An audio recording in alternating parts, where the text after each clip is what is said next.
지금 시진핑 3기에서 트럼프 2기, 미중의 대결 구도 속에서 트럼프는 지금 판을 흔들고 있습니다. 그 새 판을 짜려고 합니다. 그리고 오히려 시진핑은 현상 유지를 하려고 하고 있습니다. 이 얘기는 현재 이 구도 속에서 트럼프는 현재 이 구도를 그대로 두고는 중국의 계속적인 성장과 글로벌 영향력 확대를 막을 수 없다라고 보는 것 같습니다.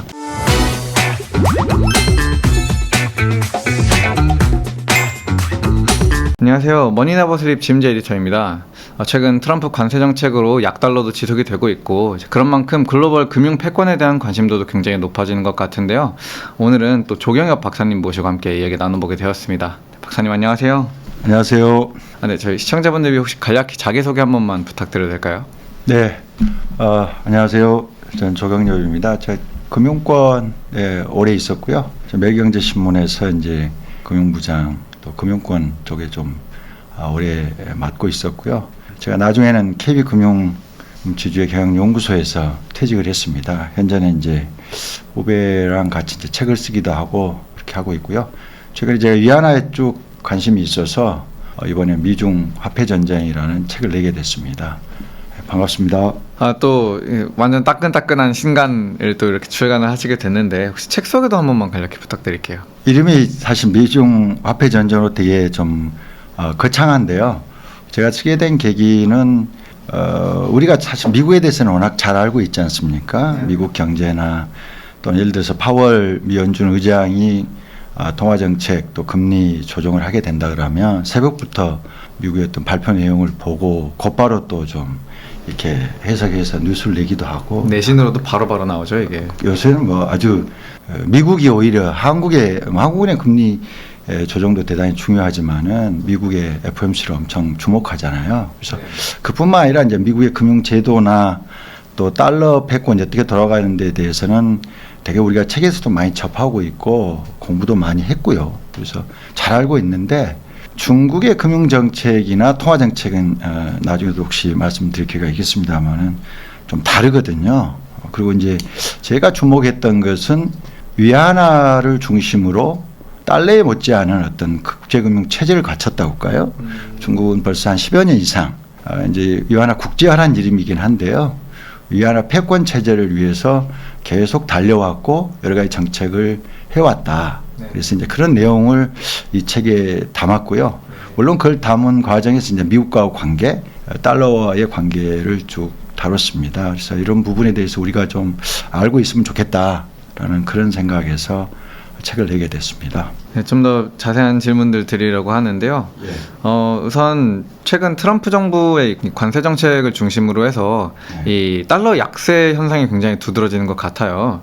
좀 지금의 상황이 어떻게 이렇게 오게 된 건지 또 어떻게 보고 계신지 좀 궁금합니다. 저는 지금 이미 여러 곳에서 다루시고 이제 국내 매체나 또 전문가들이나 싱크탱크나 여러 곳에서 다 나왔지만은 제가 그냥 좀 크게 좀 뭉뚱그려서 말씀드리면 트럼프 2기 들어 트럼프가 하는 정책은 하는 족족 중국을 겨냥하는 것이라고 생각합니다. 예를 들어서 다 속수들이 해석이 되고 있지만 파나마 운하를 되돌려 받겠다든가 또 그린란드를 사들이겠다. 물론 뭐 캐나다를 뭐 51개 주로 한다는 건 좀 다른 얘기입니다만은 그래도 전체적으로 보면은 그것조차도 다 중국을 겨냥한 것이고요. 그 다음에 이제 예를 들면 나중에 또 다루지만은 CBDC 정책이나 금지 정책이나 이런 것들도 디지털 화폐 정책까지 다 중국을 겨냥한 것이고요. 지금 현재 달러 약세냐 강세냐 뭘 원하느냐 너무나 잘 아는 것처럼 트럼프가 어젠다 41이라는 공약집에서 낸 걸 보면 약달러, 저물가, 뭐 고관세 이런 것들을 주장하고 있거든요. 근데 그 내용을 보면 다 모순됩니다. 근데 현재 지난번에 지난달에 시장이 그 미국 국채 문제 때문에 크게 흔들렸지 않습니까? 그런 것처럼 예를 들어서 트럼프가 약달러를 원한다고 해서 시장이 그대로 따라주겠느냐. 이런 측면을 좀 앞으로 좀 지켜봐야 될 것 같습니다. 이 달러 약세와 관련해서 구체적으로 거시경제에 미치는 영향은 좀 어떤 것들이 있는 걸까요? 미국 트럼프가 달러 약세를 원하는 것은 지금 미국이 우리가 아는 것처럼 소위 빅테크 플랫폼에 있어서는 중국을 제외하고는 전 세계를 다 장악하고 있지 않습니까? 일종의 기술 분야 이런 쪽은 다 장악하고 있다고 볼 수 있는데요. 심지어는 뭐 과거에도 이런 매체에서 다루지만 우리가 국경 없는 구글 공화국, MS 공화국, 메타 공화국에 살고 있는지도 모르거든요. 그런 주장을 하거든요. 사실 국경보다 훨씬 더 중요한 우리가 예를 들면 MS 마이크로소프트 없이 살 수 없는 것처럼 그러한 부분에 관해서 다 사실상 미국이 장악을 했기 때문에 그건 유럽이나 뭐 우리나라나 일본이나 다 마찬가지겠죠.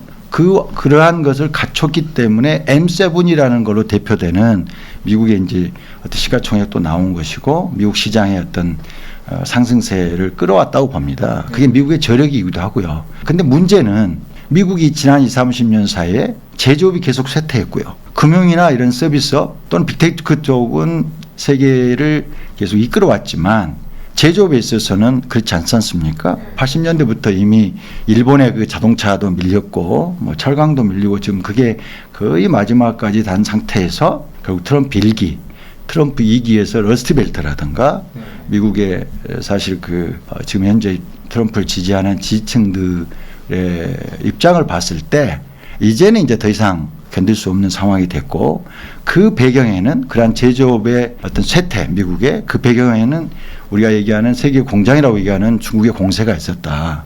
이런 것이 이제 미국의 뭐 민주당이든 공화당이든 또는 예를 들어서 의회든 행정부든 또는 진보든 아니면 다른 쪽이든 다 모든 사람들이 미국의 여론이 소위 중국을 상대로 뭔가 이제는 대책을 세워야 된다. 이런 부분에 대한 공감도 형성된 게 되어 있었고요. 그게 트럼프의 당선으로 나타났고 지금 트럼프는 그 점에 있어서 자기 공약을 정확하게 실천하고 있다고 봅니다. 실제로 아시는 것처럼 우리 생각에 미국의 여론이 어떨까 이런 걸 늘 보지만 지금도 뭐 40% 중반에 사실 탄탄한 지지층이 있고 그 지지를 토대로 지금 계속 하고 있는 것 같고요. 트럼프는 앞으로도 자기 길을 갈 것 같습니다. 제 생각은. 그러니까 계속 공약에서 내세웠던 정책을 펼칠 거고요. 그것에 대한 평가는 이제 내년 중간선거나 그 앞두고 이제 여론이나 이런 거에 따라서 달라질 수 있을 것 같다. 그 달러 약세가 좀 그 무역이나 재정 적자 문제와 관련해서도 이걸 해석하는 경우가 많던데 이게 미국 입장에서는 달러가 약해지면 좀 어떤 효과가 생기는 걸까요? 달러가 약세가 되는 것은 사실은 양 측면을 봐야 됩니다. 한편은 미국의 제조업을 키운다라든가 또 우리나라 기업들이 지금 자동차, 반도체, 배터리 업체들이 바이든 때 여러 가지 그 지원책 때문에 미국으로 진출했잖아요. 그런 회사들이 미국에서 잘 팔고 또 미국에서 만들어서 수출도 할 수 있지 않겠습니까? 그 과정을 따지면은 달러 약세가 필요하고 미국 제조업 부활을 위해서는 달러 약세가 필요할 수 있습니다. 하지만 지금 미국 부채가 너무나 잘 아신 것처럼 36조 달러고요. 또 이자만 해도 지금 고금리 장려가 계속되고 있잖아요. 트럼프가 지금 파월을 압박하고 있지만 파월은 또 자기 임무가 두 가지 목표가 있지 않습니까? 물가도 지켜야 되고 고금리도 지켜야 되는 그 두 가지 목표를 봤을 때 지금 금리를 내릴 처지가 아니잖아요. 그래서 미국의 부채에 따른 이자가 뭐 1조가 넘고요. 미국의 이제 의회예산처의 어떤 전망 예상만 해도 2030년 되면 GDP의 뭐 130% 이상으로 부채 규모가 늘어날 걸로 보거든요. 이런 긴 어떤 전망을 해봤을 때 트럼프가 마냥 달러 약세로 가는 것은 달러 패권에는 또 사실 대단히 문제가 되거든요.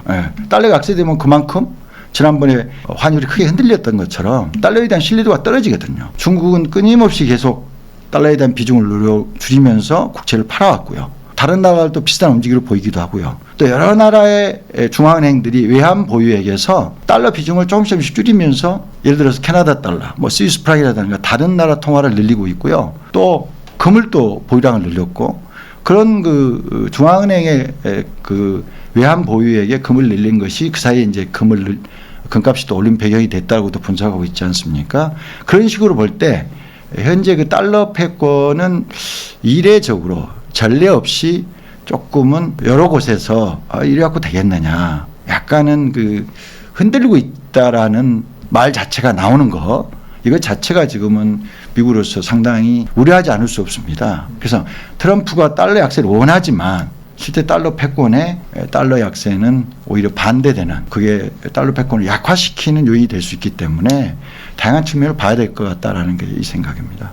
좀 이 트럼프 2기와 또 시진핑 3기라고도 불리는 이 기간 동안 미중 간의 좀 갈등 구도나 대결의 판도에 대해서는 좀 어떻게 보고 계신가요? 사실 시진핑 3기를 먼저 말씀드리겠습니다. 저희가 중국에 대한 시각은 늘 서방의 언론 프리즘으로 볼 때는 과거 10년, 20년 사이에 상당한 위기가 있다. 늘 위기가 있었다고 하는데 그게 좀 큰 위기가 아니게 이렇게 넘어온 감이 있습니다. 근데 지금 시진핑 3기 들어서는 너무나 우리가 잘 아는 것처럼 헝다라든가 이런 파산도 있고 부동산 부실 문제도 있고요. 지방 정부 부채 문제. 이거는 그냥 단시일 내에 해결될 문제가 아니라는 게 이제 전문가들이 그렇게 보고 있고요.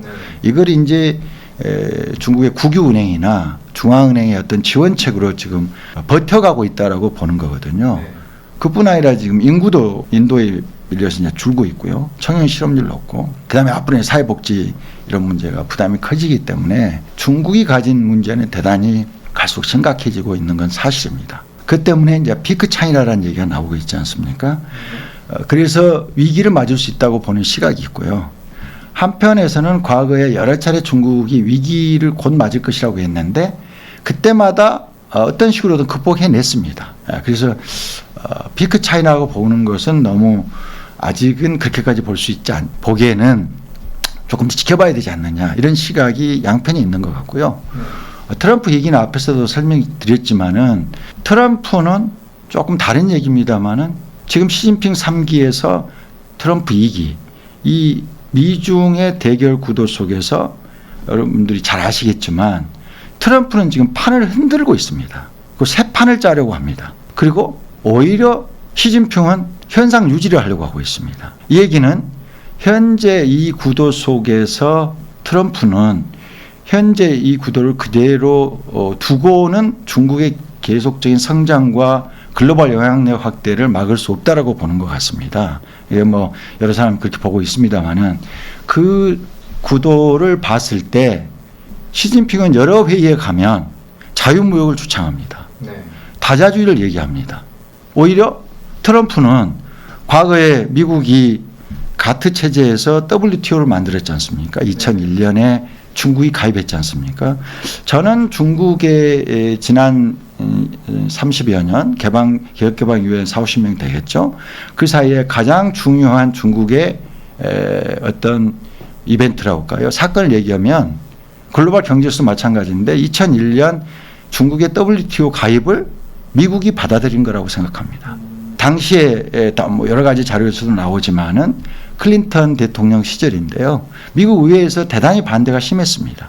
인권 문제, 법치 문제, 지적재산권 침해, 또 기술 이전이나 이런 과정에서 많은 부분이 있었지만 클린턴 대통령이 이제 그런 의회나 어떤 인권단체나 이런 설득했던 논리는 이런 겁니다. 이렇게 큰 경제를 그대로 놓을 수는 없지 않느냐.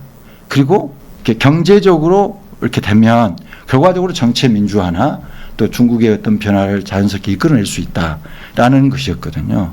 그런데 지금에 와서 클린턴의 그런 생각이 우리 잘못 봤지 않느냐.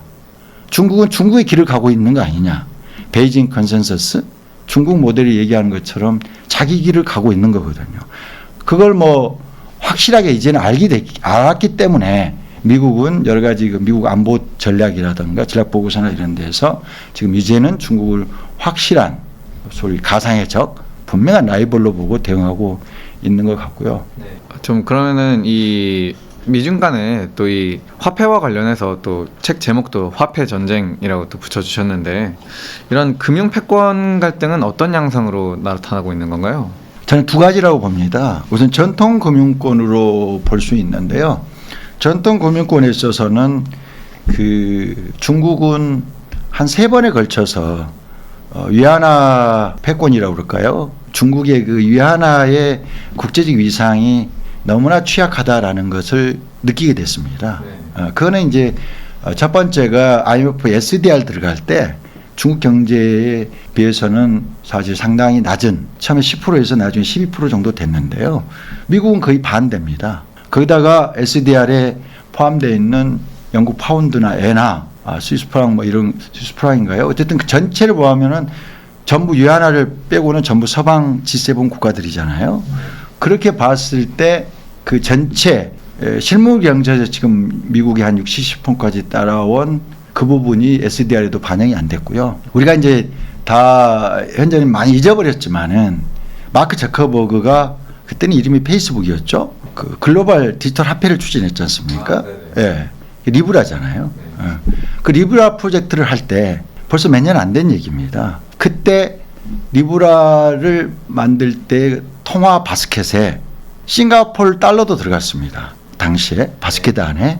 근데 위안화는 배제됐습니다. 그 당시에 이제 미중 대결 구도가 물밑에서 상당히 이제 사실 진행되고 있었고 미국이 충분히 견제를 하던 시절이지만 그리고 이제 리브라라는 게 결국 무산이 됐지 않습니까? 나의 DM으로 갔다가 무산이 되긴 했는데 그것도 사실 달러 패권을 보호하기 위한 이제 미국 의회나 행정부의 강력한 견제가 있었기 때문에 무산됐는데 그렇지만 어쨌든 그 당시에 위안화는 어떻게 보면 제대로 대접을 못 받은 거죠. 그런 걸 보면서 이게 중국이 우리가 직접 글로벌 금융 체제를 만들어야 되겠다라는 것을 다시 한번 된 것 같습니다. 또 한 번 위기를 느낀 것은 지난 2022년에 러시아가 우크라이나 침공했지 않습니까? 그때 러시아 은행에 대해서 스위프트를 배제했고요. 미국이나 이렇게 유럽 서방 진영에 가 있는 러시아 외환 보유액이 다 동결됐습니다. 그렇습니다. 그래서 당시에 이제 스위프트 제재를 금융의 핵폭탄이라고 얘기할 정도였잖아요. 근데 이제 중국 입장에서 만약 나중에 대만 충돌이라든가 이런 시기에 금융 제재를 받게 된다면 어떻게 될 것인가. 그래서 이제 그 사이에 중국은 위안화 국제화라는 그런 목표, 또 위안화 패권이라는 이런 목표, 패권이라는 이름 잘 안 쓰지만은 쭉 진행돼 왔던 것이 러시아에 대한 금융 제재 있지 않습니까? 그때 훨씬 가속화됐다. 이렇게 볼 수 있고요. 그럼 제가 이제 책에서도 다뤘습니다만은 중국은 어떻게 위안화 체제를 지금 갖고 있냐. 위안화 패권을 구상하는 것에 있어서 확실한 롤모델은 달러입니다. 아시는 것처럼 달러도 파운드에서 넘겨받은 거잖아요. 파운드는 그전에 길도였고 그전에는 뭐 스페인 페소였겠죠. 이렇게 쭉 넘어왔는데 파운드에서 달러로 넘어온 달러 패권이 완성되고 공인된 것은 브레이튼우드 체제잖아요. 그건 1945년 이제 2차 대전이 종료된 1년 전에 미국이 주도한 브레이튼우드에서 협정을 맞은 게 그거고 너무나 잘 아신 것처럼 금 1온수에 35달러는 고정 환율제 달러만 금을 바꿔줄 수 있는 금태환이 했었잖아요. 그걸로 그 달러 패권 체제가 됐잖아요. 그 외에 여러 가지 이제 뭐 세계은행도 생겼고 IMF도 생겼고 통화수합도 하고 다 했잖아요. 그 미국이 달러 패권 체제를 구축해온 길을 그대로 걷고 있습니다. 가장 중요한 거는 지난번 2008년 위기나 또 여러 위기 때만 되면 미국한테 가서 빨리 외환시장이 흔들릴 때 있잖아요. 통화수합 하라고 그러잖아요. 실제로 했었죠. 그러면 뭐 하루에도 100원, 20원, 200원씩 환율이 떨어지고 이랬지 않습니까? 그런 것처럼 중국은 지금 전 세계 많은 나라들하고 특히 신흥국들인데요. 통화사업을 지금 다 하고 있습니다. 그리고 아시는 것처럼 우리나라도 외환시장 하면 원달러가 거래되잖아요. 달러 시장인 거죠. 그렇죠. 일본도 마찬가지일 겁니다. 그 제3국 화폐, 예를 들면 원 환율은 두 개를 합쳐서 이렇게 삼각 환율로 했지 않습니까? 그러니까 이제 전 세계 웬만한 나라에 사실 외환시장은 다 원달러 시장이잖아요. 위안화 원화 시장은 그 전에는 없었잖아요. 그러니까 그런 위안화를 중심으로 한 직거래 시장을 다 만들고 있지 않습니까? 여러 나라 주로 금융 허브, 예를 들면 독일에도 있고 런던에도 있고 있습니다. 우리 서울에도 원 위안화 직거래 시장을 만들었지 않습니까? 그 직거래 시장을 만들고 있고요. 그 다음에 스위프트를 대체한 국경로항 결제망이라는 CIPS도 만들었고요. 또 사실 달러 체제의 중요한 축 중에 하나는 우리가 해외여행 가면 늘 쓰고 있는 글로벌 카드입니다. 비자 마스터가 압도적으로 전 세계를 장악하고 있지 않습니까? 시장 점유율이 뭐 압도적이죠. 거기에 대응해서 유니언페이라는 글로벌 카드도 만들었고요. 이번에 또 미국 신용 등급을 마지막으로 빅3 신용평가 중에 이제 낮췄던 무디스가 있지 않습니까? 그런 글로벌 신용평가 회사가 전 세계 나라들이 해외에서 채권을 발행할 때 또 글로벌 기업들이나 어떤 식으로든 달러든 어떤 그 외화 채권을 발행할 때는 그 글로벌 신용평가 회사에서 신용 등급을 받아야 되거든요. 네. 예. 그런 글로벌 신용 등급 회사를 또 다공이라고 해서 만들었는데 물론 그 회사는 되게 그 자체적인 문제 때문에 나중에 이제 그 신용 등급을 잘못 이렇게 해서 되게 그 지금은 좀 부실해졌다고 그럴까요? 지금 신용 등급에 대한 평가 결과에 대해서 이제 이렇게 별 신뢰를 못 지어다지만 어쨌든 시도를 했었습니다. 그런 식으로 했고 거기다가 또 추가로 말씀드리면은 좀 뭐 얘기가 길어지지만은 AIIB라고 중국이 만든 세계은행이잖아요. 아시아 인프라 투자은행. 거기서 또 많은 그 프로젝트를 진행하고 있고 또 1대1로는 너무나 잘 알잖아요.